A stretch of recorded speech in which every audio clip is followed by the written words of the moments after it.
I hit the biggest lottery jackpot. $1 billion. The day I was supposed to claim it, my wife was suddenly kidnapped. The kidnapper, full of bravado, started a live stream for the whole world to see. He pointed at the camera and threatened, "Mr. Alex, if you want your wife back, you'll exchange her for that lottery ticket." I calmly pulled out our marriage certificate from a drawer, my voice even more intense than the kidnappers. "Tell me, how much do you want to finish her off?" On the screen, my wife Sarah was tied up in a rundown factory, her face pale. The comments in the live chat were flying by. "Oh my god, this looks way too real. Doesn't seem like acting at all." The live stream quickly went viral. As viewership skyrocketed, Sarah's parents, Robert and Karen, found out about their daughter's kidnapping and frantically called me. Meanwhile, I was casually sipping coffee, interacting with the kidnapper. To speed things up and convince him to just end it, I transferred the last of our shared marital funds into the live streaming platform. The next second, the front door suddenly burst open. "Alex, what the hell is going on? My daughter's been kidnapped, and you're just sitting here sipping coffee?" I slowly put down my cup and glared at Robert. "Mr. Robert, I want to save Sarah too, but the kidnapper's demands are just too extreme. I can't meet them." The words had barely left my mouth when Robert rushed over, grabbing my collar. "What do you mean by that? Is my daughter's life not worth more than a lottery ticket?" Robert was trembling with desperation, his eyes filled with disappointment. "Mr. Robert, you know I'm broke. There's no way I'm giving up this lottery ticket. As for Sarah, don't worry. I'll definitely throw her a proper funeral once she's gone." Before I could even finish, Karen, who was standing nearby, couldn't hold back anymore. She pointed a finger at me and screamed, "You bastard! Sarah is your wife! How can you just stand there and watch her die?" I looked at the live stream footage as if nothing was happening. Right now, $1 billion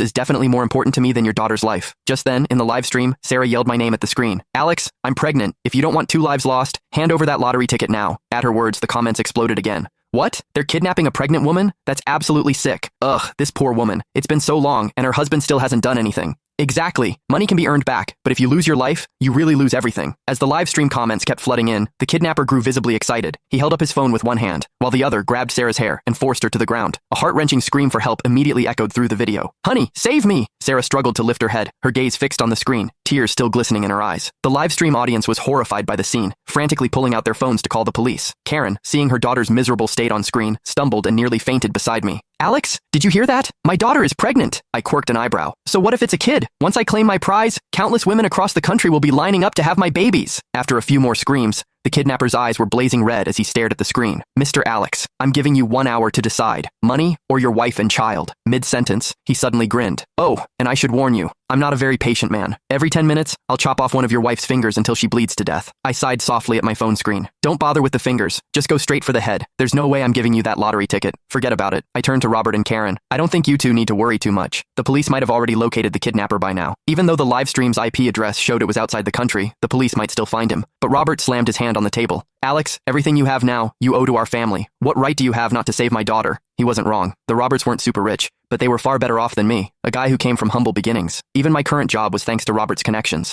I was thinking about how to retort when a large group of police officers